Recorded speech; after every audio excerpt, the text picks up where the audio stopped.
Looks like I'm live. Hi, everyone.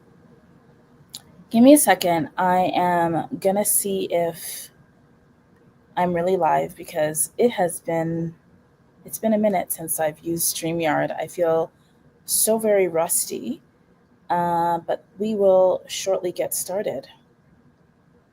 I think I'm live. It looks like I'm live. I feel alive.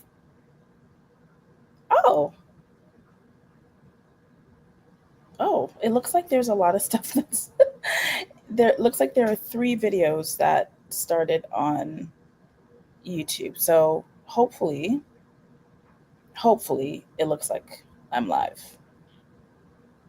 I can't see anybody here. Oh, one person. Okay. Person of the internets. Can you please let me know if you can hear me? Thank you for joining. Okay, let me let the people know.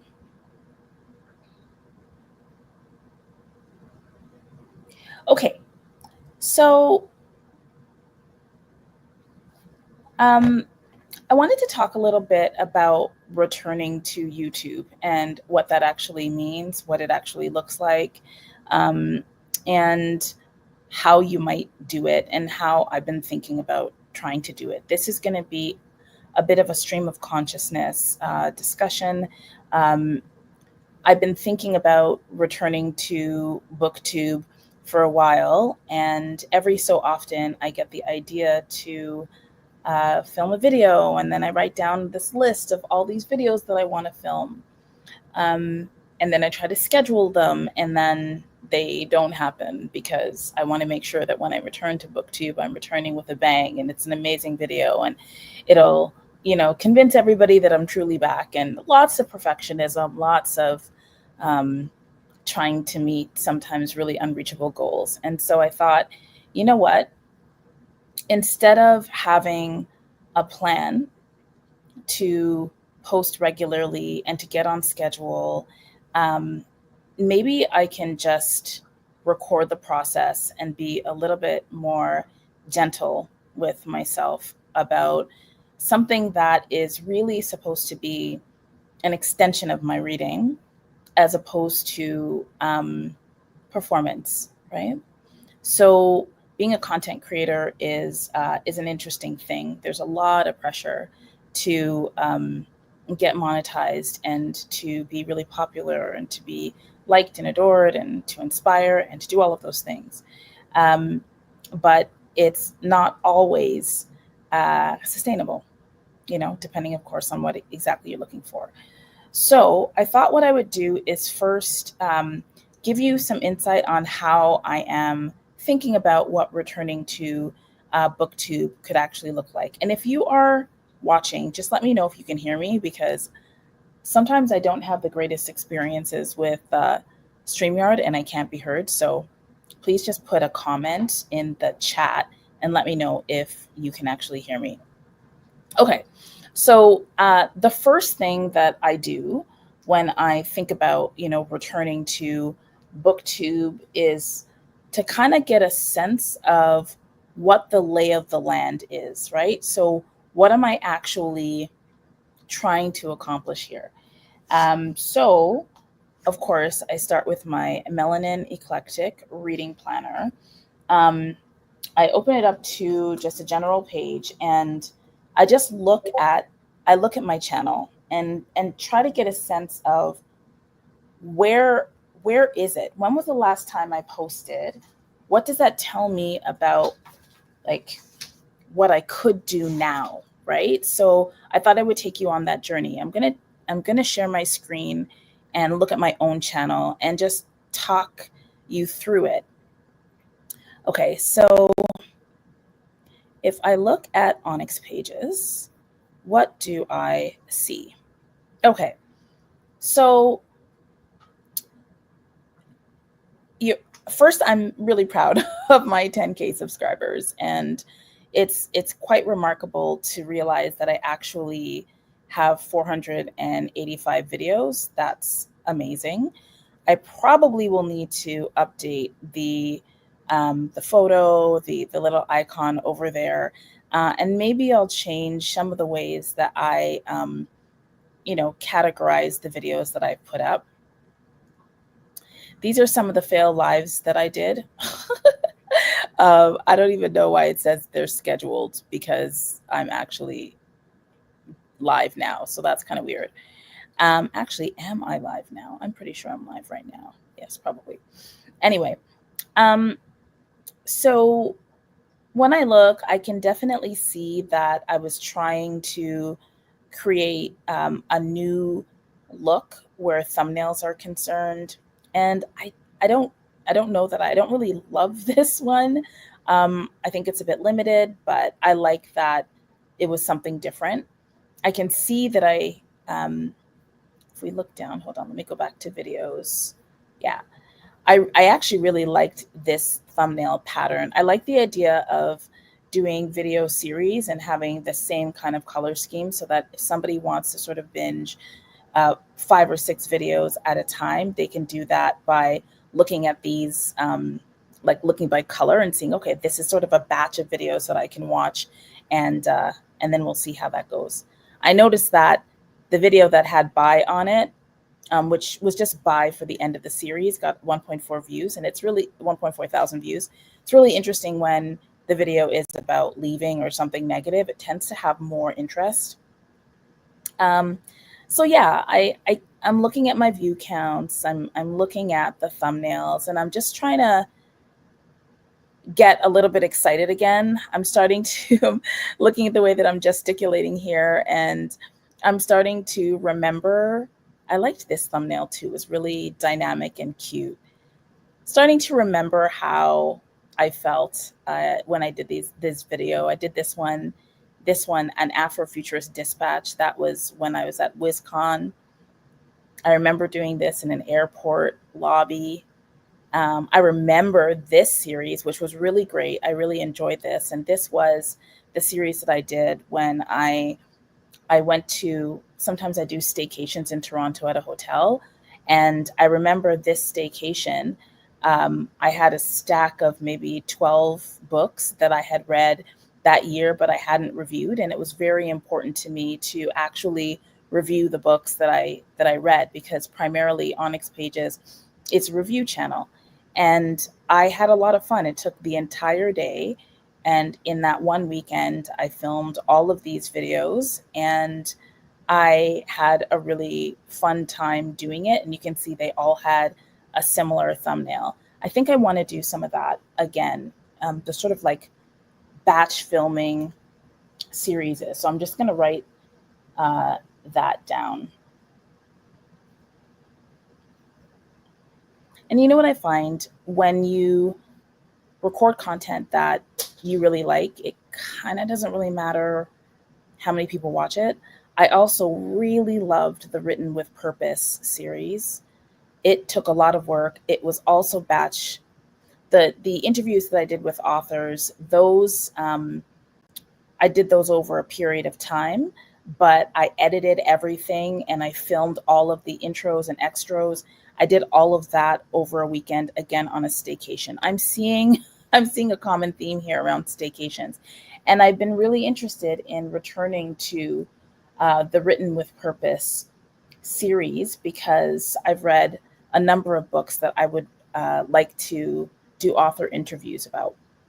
Okay, so I'm starting to feel it. Oh yes, the Toronto Afrofuturists. So I've met a number of people in Toronto who are doing Afrofuturist writing, and I want to get back to that because there are a lot of great Toronto Afrofuturists. And so now I've written that. So now I have about 3 ideas of like series or things that I want to do. I've sort of refreshed my interest in interesting thumbnails. Here is another style that I tried when I started getting into Zelo glasses. Okay, I remember I really, really liked this annotating and bedazzling my books. That was really cool. Actually, let me just take a look at this because I'll turn the volume down. I remember, oh yes, I remember loving this overhead view and using stickers and yeah, and annotations. I really like doing that. And sometimes I like to go back to my books before I do reading reviews and just remind myself of the different passages that I enjoyed, the characters, and get my notes ready for the Seven Carry Shell review. So I think I might want to do that as well. This kind of um, annotation videos. So I'm going to write that down. So right now I have batch filming, written with purpose, Toronto Afrofuturists, and annotation videos. Okay, so that I would say is probably the first step of kind of getting back into booktube. Is just kind of getting inspired again, thinking about what interests me, taking a look at my previous content, um, and deciding what I'd like to try. Okay, the second thing that I like to do when I'm thinking about returning and how I go about doing that is getting a sense of what I have actually read and when the last time I recorded my reading was. So, do I have where do I even keep my data on what I've read? My reality is that I keep all of my I have a journal, actually a day planner and a journal, several journals, and typically, once I've read a book, I will write it down in my journal and in my planner. But I don't have a digital place where I frequently upload my books, the books that I've read. So it's actually kind of scattered. And I'm thinking one of the ways that I could get inspired is by going back and actually identifying what I've read in the past several years and putting it into Storygraph. So at least it's a small micro movement that can get me kind of reconnected with my own reading. So I thought what I could do is do that with you now. Just start at least uploading or listing or whatever you do on Storygraph some of the books that I've read this year. So what I'm going to do I'm going to start with the books that I've read in 2025 and perhaps work my way backwards. But I'll share my screen again and show you my Storygraph. I hope I remember actually how to use it because I don't actually spend that much time on Storygraph. So, okay, here we go. All right, so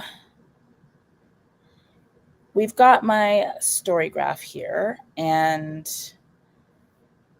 these are books that I think are, I guess, anyway, I don't use it enough, so I don't really know what this is. But let's just go to my stats.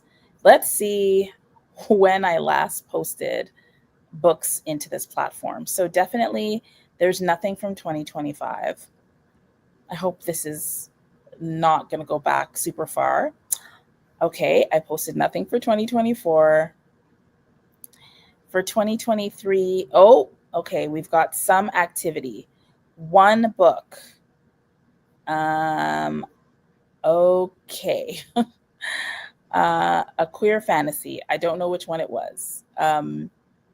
Okay, so it looks like 2023 is the last time I posted anything. Let's just for funsies, let's see what 2022 looks like.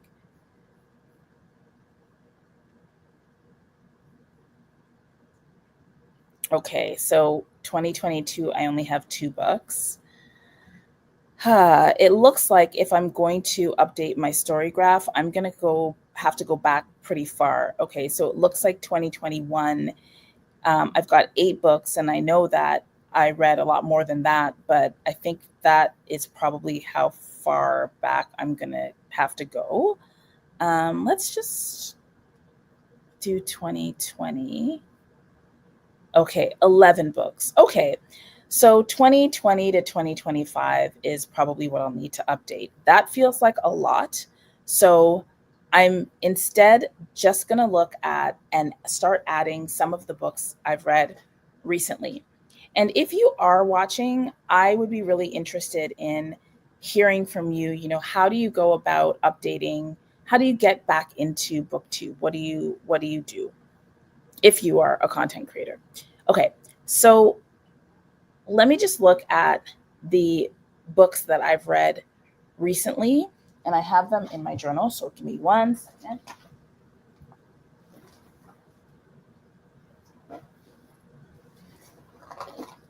I know that I've made a point of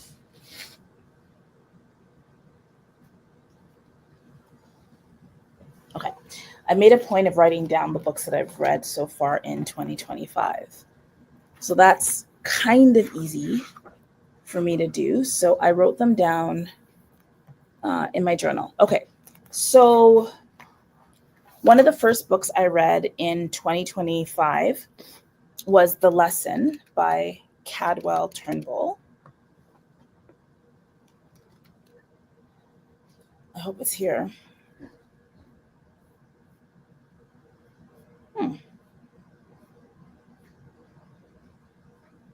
Okay, let me do this another way.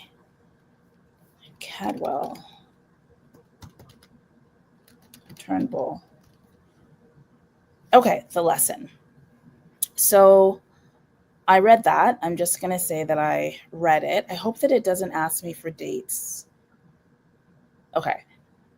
I'm just going to put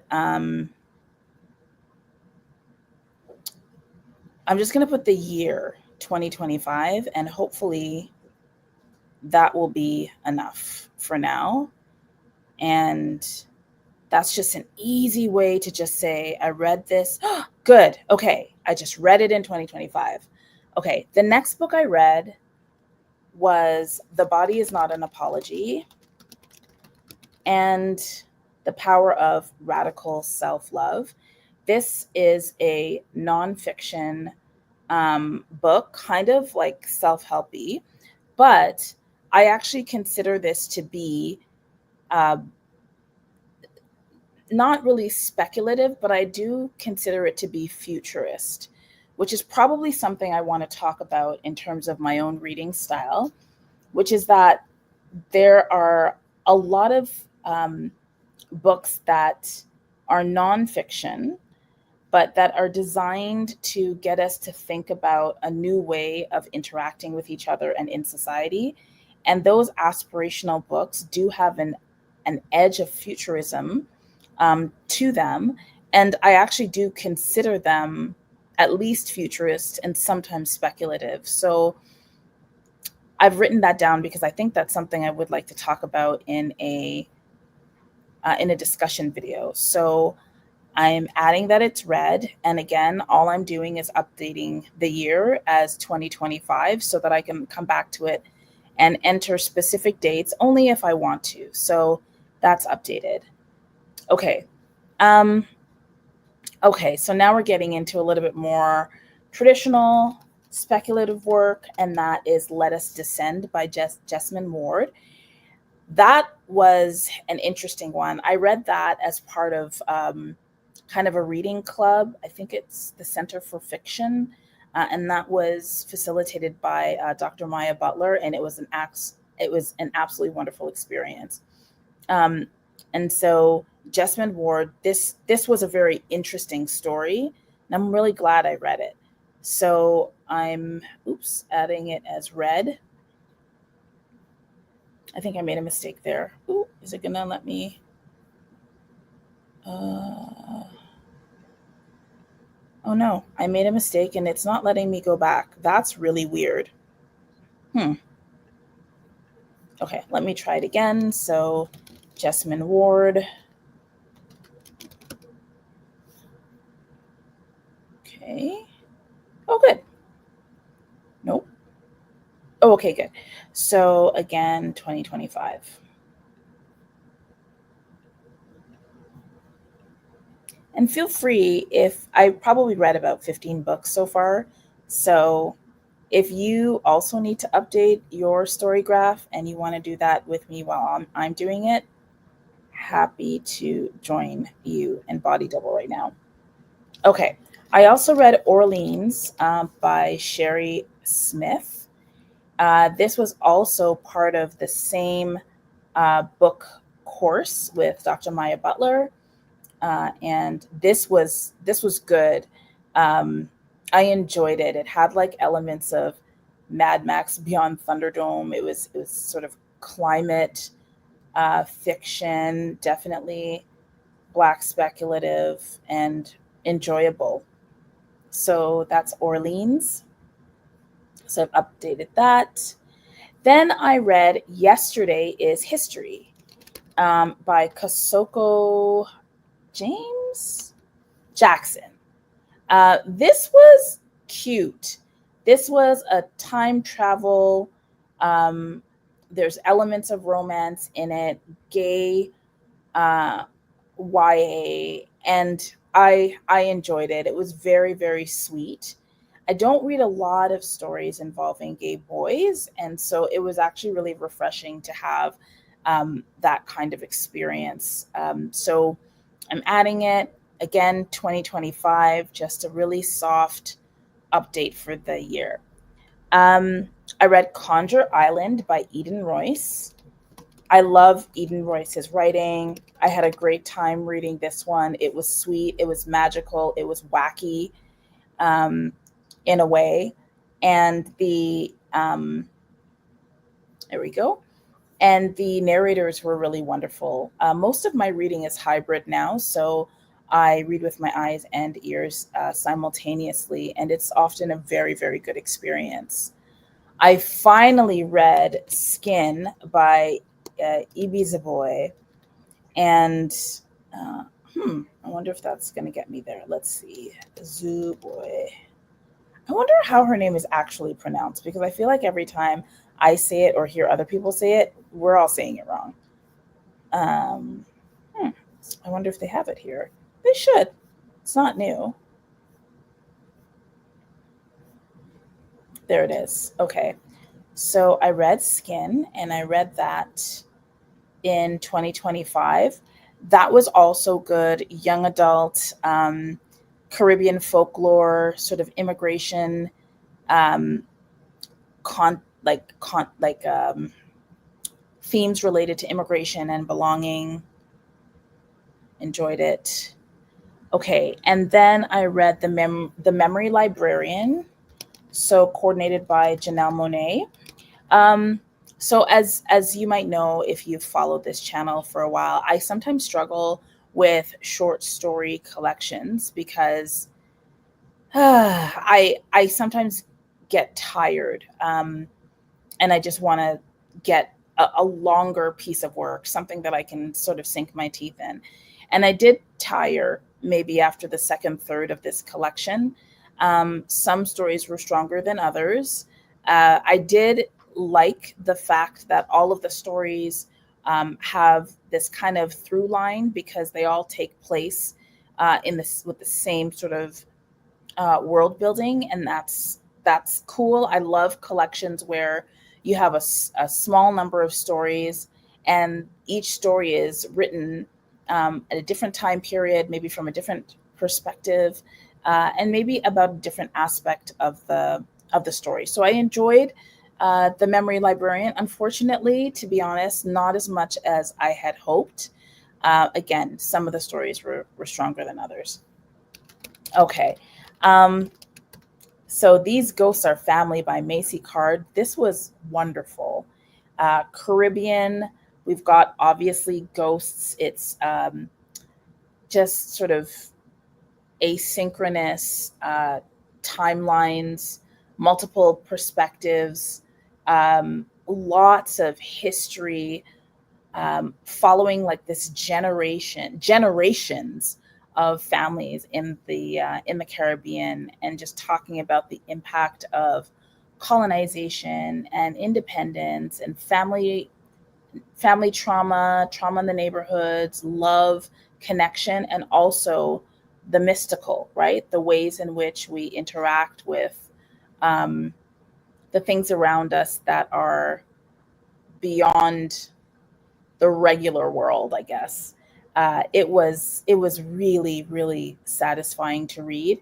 It was confusing in some areas, but I did watch an interview with the author, and that tumult in the reading experience was actually part of what she was trying to do, and she did a great job. Speaking of confusing books, Gingerbread by Helen Oyeyemi. I read that this year as well, and this was a struggle. It was an interesting story, but I wasn't ready for that amount of confusion. Um, Beautifully written, very, very elegant, and I think it's the kind of book you have to read thrice before you can actually say that you understand what was going on. I had to watch a lot of different reviews afterwards to just make sure that I gotten it right. Um, so yeah, so those are the books that I have that at least that I recorded that I read, and then I'm just gonna flip through my current planner because there's the book that I'm reading currently, which I will add. Oh, yes, that's what I read. I finished the Nightmare Verse trilogy. So I read A Crown So Cursed by L.L. McKinney.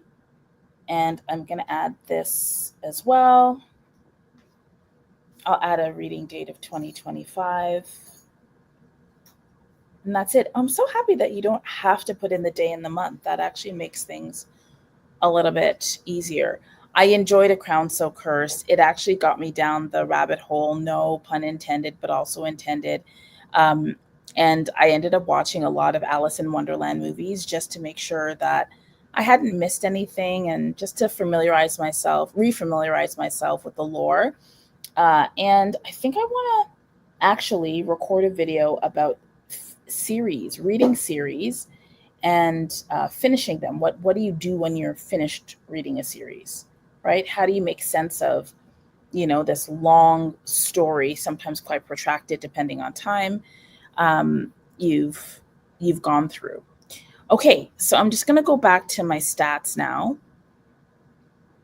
And what do we have for 2025? So it says here that I have read 11 books, 3,377 pages, and it looks like lots of different moods. Okay, so emotional, mysterious, reflective, dark, challenging.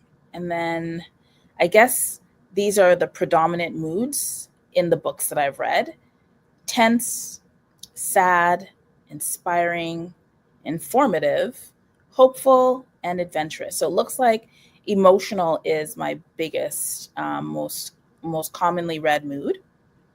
In terms of pace, I don't really know how this is figured out, but medium, fast, and well, this is medium. That's slow. Okay, well, I am a slow reader. I don't know how this is calculated, especially when everything that I've read is, it's just categorized as 2025. So that's weird. Page number. So it looks like the majority of books that I've read are in between the 300 to 499 page count. Page count doesn't matter to me, but I think that's nonetheless interesting. Most of what I read is fiction. That's great. And then for genres, so queer at the top, YA, which is surprising because I was trying to get away from YA, science fiction, fantasy. Ooh, there's a section for magical realism. That's really interesting. I'm wondering what books. Oh, you can. Okay. So Jessamine Ward and Gingerbread considered magical realism. That's really interesting how these are categorized. Historical. I wonder if those are the same two books. These Ghosts are Family, Jessamine Ward. I actually like Storygraph. Oh my God, look at all this interesting stuff. Okay, I wonder if the dystopian was Orleans. Yes. Okay. All right. This is great. I'm actually feeling intrigued and interested and curious about my reading. So that's nice. Format, print, which is a lie because everything's mostly hybrid. And then there we are. Okay. So yeah, booktube comebacks, right? So we've done two things that I think could be really helpful to you if you, like me, are trying to ease your way back to booktube. One is maybe three things. One is to show your process. Let me stop sharing. Okay. Yeah, so one idea is to actually just share share your process, right? It doesn't have to be, I'm talking to myself right now, it doesn't have to be that deep and that difficult, right? You can just take baby steps and just reconnect with your community, say hi. You don't even have to explain what's happened in your life. You don't owe anybody that.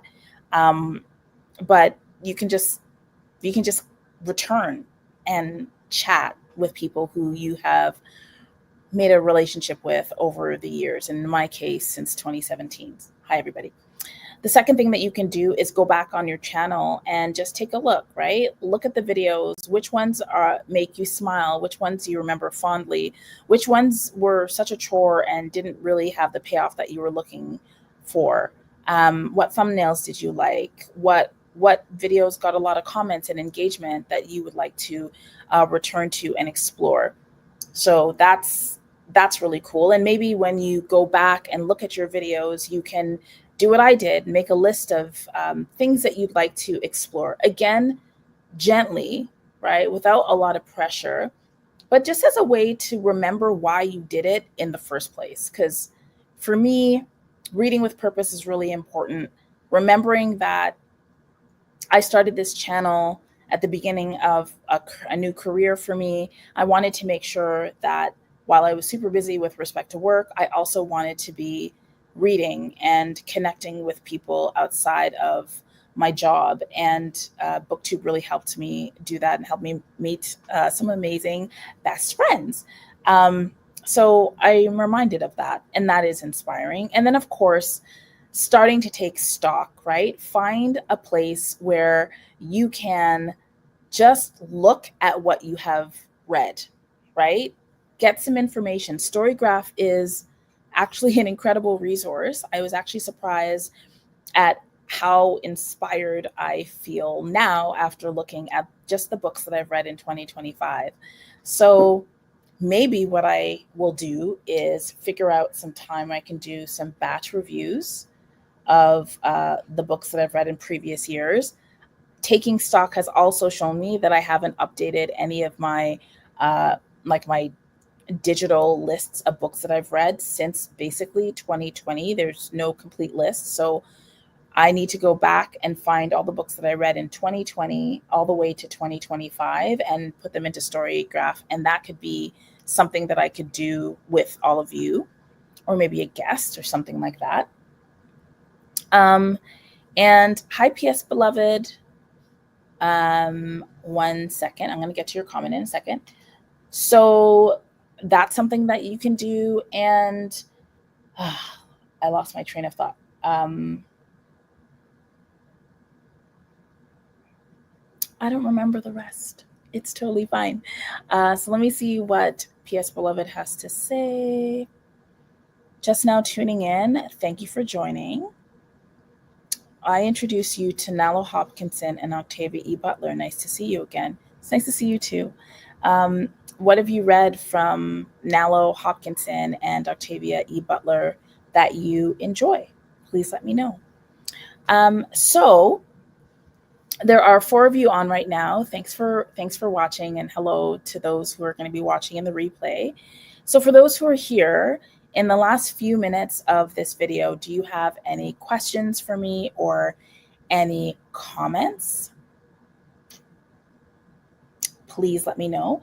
And while you're thinking about whether you want to share, I'm going to tell you what I am reading right now.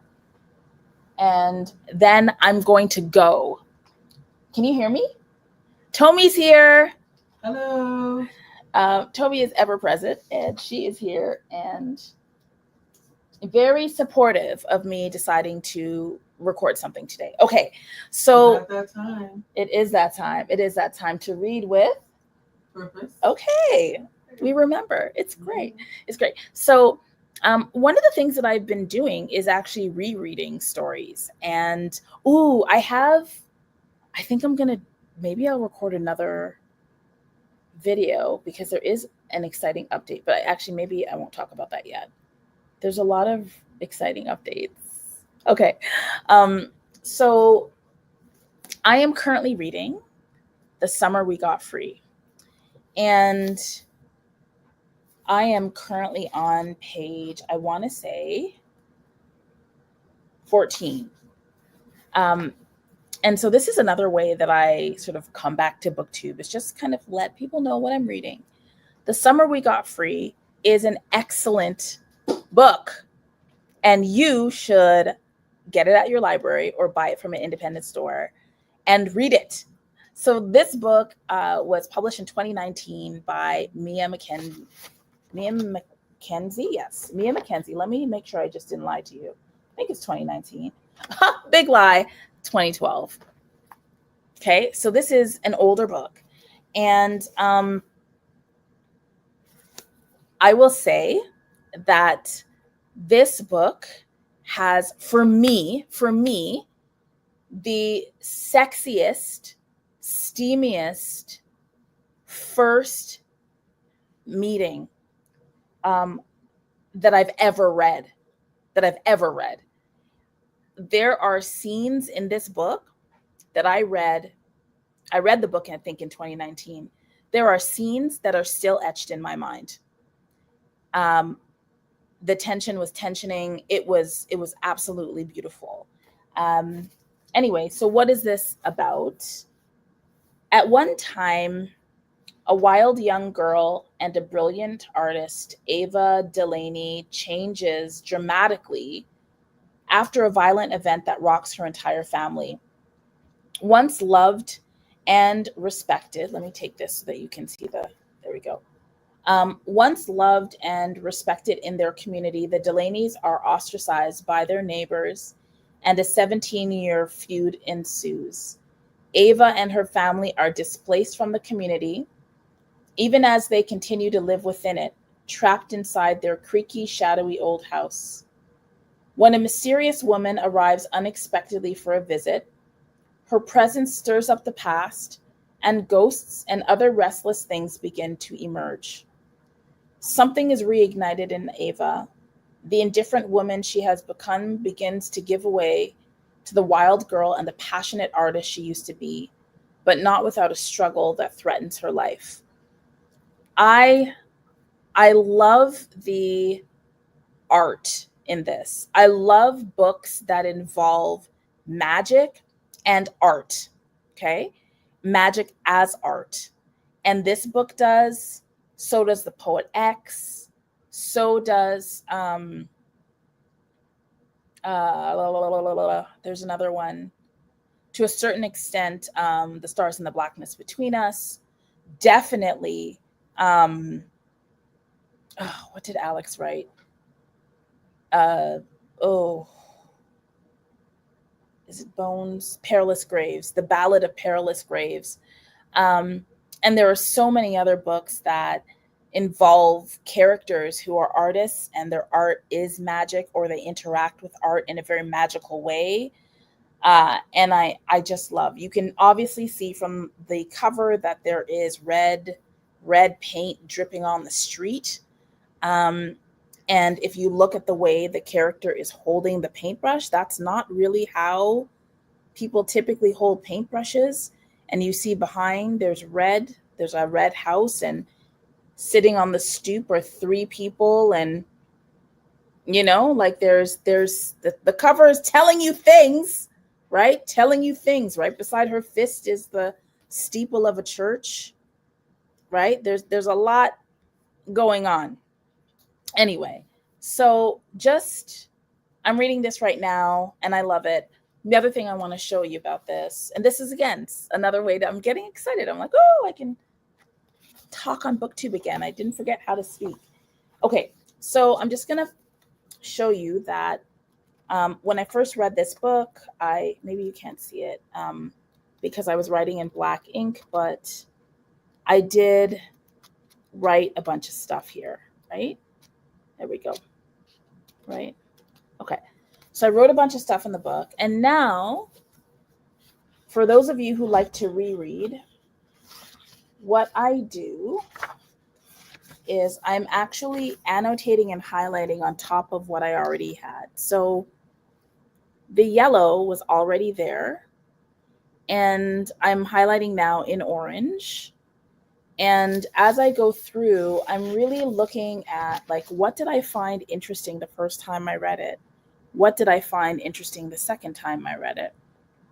And so, if you're somebody who likes to reread your books and annotate, you can also write on the inside cover the dates that you're reading and rereading, and just like the different colors that you're using to highlight. And then sometimes you can use these books to kind of track your own maturity and changes by looking at the things that you found interesting in the past. I had an experience where I wrote the exact same comment in 2025 that I had written in 2019. And I didn't know because I wrote the comment on the page before. So, like on page 4, I wrote this comment. And then when I got to page 5, I saw that several years ago, I wrote the exact same words. And that was kind of eerie. It's sort of like the ghost of Jerry past, right? Interacting with me, and hi, Thomas. And so that was really nice, you know? Okay, so that's what I'm reading. The summer we got free. Okay, so let me, RC. Hi. Would you ever bring back more book club content like the slow reads or your collab with Evelyn from the internets? Okay, first of all, thank you for your question, RC. Nice to see you. Um, I really enjoyed the collaborative work that I did on the channel years ago. It really connected me to people I admire and like, and inspired me at the time. The slow read, the Octavia E. Butler slow read, was a phenomenal experience. It definitely had its ups and downs. And I look back on it and I'm like, how did you do this? How did you guys do like this 2.5 year read of all of Octavia E. Butler's books, and like, just worked with this community and helped to co-create this community of people who love her work and interacted during the pandemic? Like, oh my God, right? It was incredible. And I look back on it and I was like, that's so cool.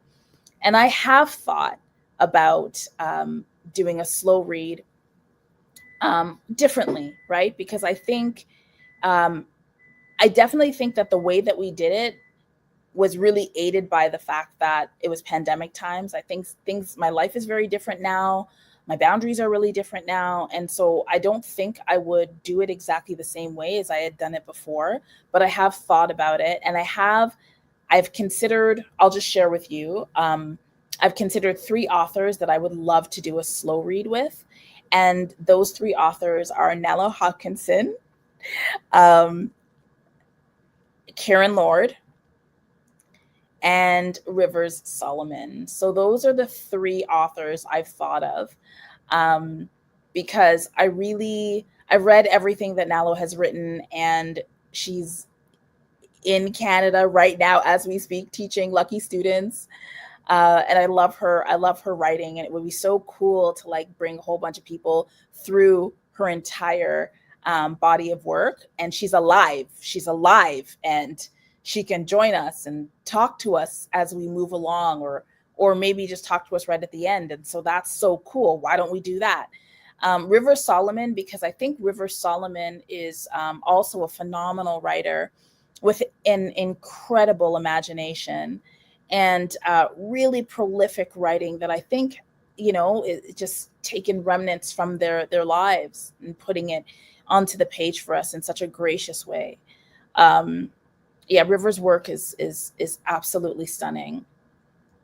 And Dr. Karen Lord, because Dr. Karen Lord is also an exceptional writer. And what I really enjoy about her is her attention to craft. Um, and I actually had an opportunity to spend a little bit of time with her. I need to write that down because that's another thing I need to do. I remember having a wonderful time with her when I was in Barbados, and just being like, ah! So it would be so cool to do a slow read of her work, and I know that she would join us. and communicate with people as we went along. So I have thought about it. So yes, would I bring back more book club content like the slow reads? Yes. I just need to figure out how to do it in a sustainable way that I could commit to with all the things happening in my life. Um, and then my collab with Evelyn from the internets, I I would love to. I love Evelyn, and Evelyn is an incredible content creator and just wonderful person. And I think if there's an opportunity for us to work together again in a way that works for both of our lives, it would be an absolute pleasure and honor to work with her. Um, she's incredibly talented and super inspiring, and was so gracious to me when we first met, and still. But I think it would be really cool. So if the stars align and we get to work together again, that's great. I know that she's working on some other long form projects, and I really wish her well because she's an incredible writer, a creative, a comedian. She's fascinating, and I think she deserves to be on TV and in movies. And so I want like an Issa Rae arc for her. And if that means that she can't do YouTube stuff for a little bit, then good. Go get your money, get your fame, get all of that stuff, because she absolutely deserves it. I hope that answers your question, RC. Uh, Hi, you can watch the replay, Evelyn, and see what you missed, but I'm glad that you're here now. And of course, hi, Thomas. I have to say, Thomas, there are two booktubers right now who are, well, three who are consistently posting content that I am returning to, that I have nostalgia around, and that I really enjoy. You're one of them. So it's Brittany, from Read with Melanin, and she's one of the first booktubers I watched. She's a dear friend, and she has been posting regularly, streaming and posting content, looking beautiful and amazing. And she's one of the first booktubers I watched, and just seeing her post content regularly has been incredibly inspiring for me. Um, Also, um, what's their Audrey? What's their channel again? Good Lord. Perpetual Pages. Perpetual Pages was the channel that got me into booktube in the first place. I had read an N.K. Jemisin. I read the fifth season, and then I, on a lark, just decided to like see if what was on booktube about the fifth season. And then I found Perpetual Pages' review, and I was like, okay, first of all, this person is fucking brilliant. I love the way that Perpetual Pages reviews books, and I was like, this is amazing. And so I returned to their books and their consistency and their just love for booktube, and reading just inspires me. And so I love that they're still around, still going, doing incredible content. And so I watch them. And then of course, Thomas at SFF 180.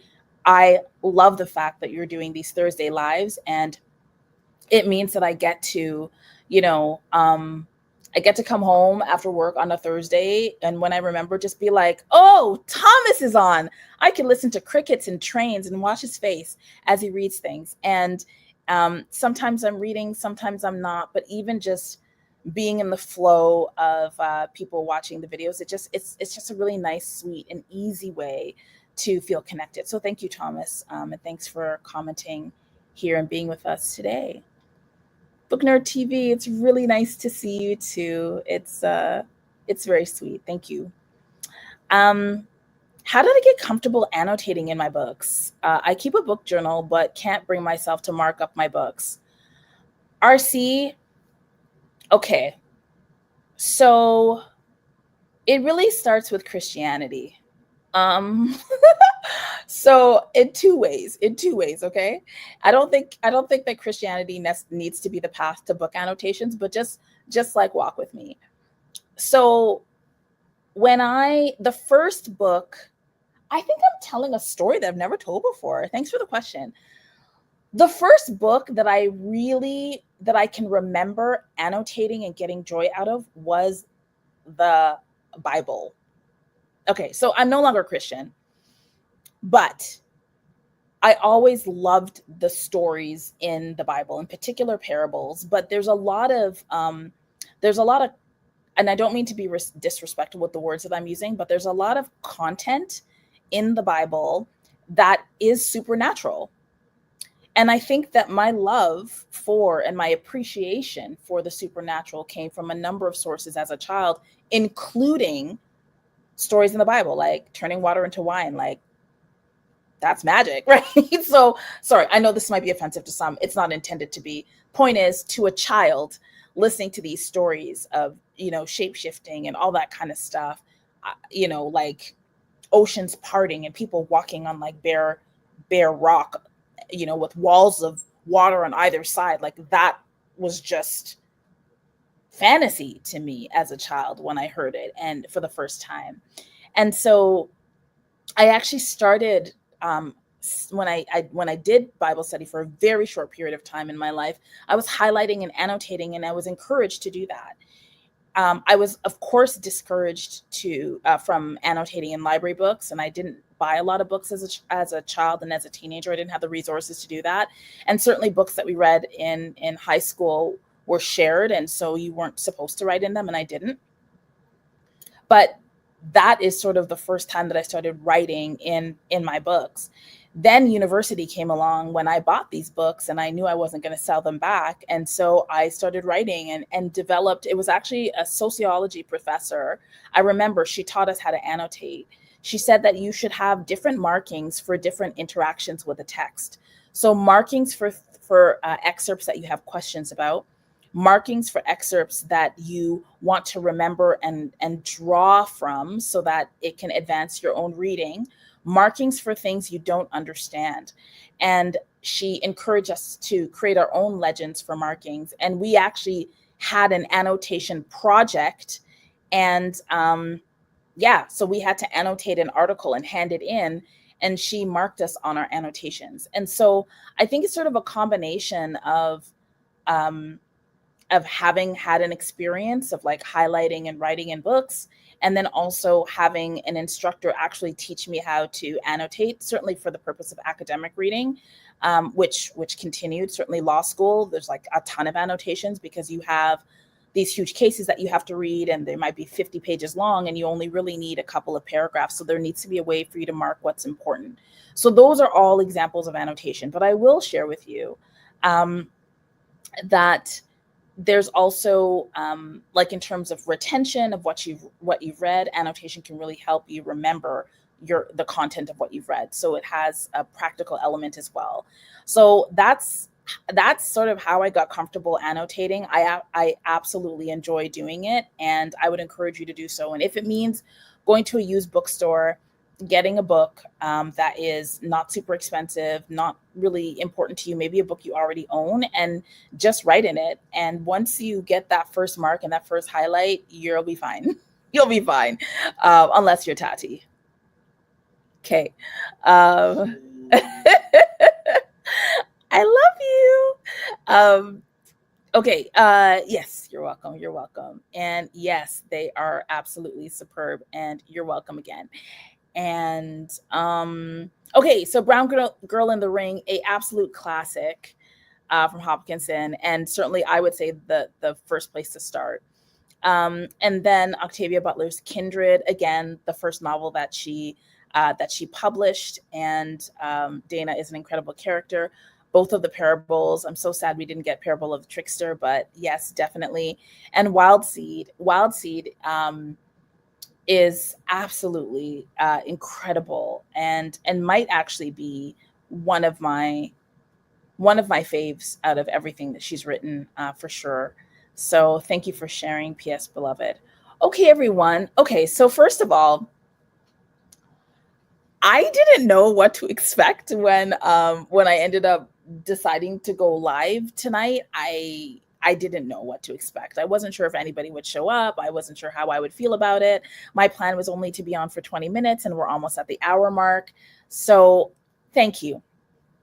Thank you for your grace with me, and your patience, and your sharing. Like, just it takes a lot to create content. It takes a lot to put yourself out there, especially when there's so much other stuff going on inside and in the world, right? It's an incredibly difficult time especially for those of us who read speculative fiction with political elements. I think what speculative fiction does, especially if you're somebody like me who reads dystopians, it's very difficult when the lines between fiction and nonfiction thin to nothing. And it can be a lot to encounter that and to talk about it. And I think, part of that has made it difficult, I think, to come back to reading with purpose um, because we're living in some times, then. So, as you all know. So anyway, okay, everyone, thank you. I'm leaving. Remember to read with purpose. And when you do, please feel free to leave a comment. And I will see you in my next video. Okay, have a great evening.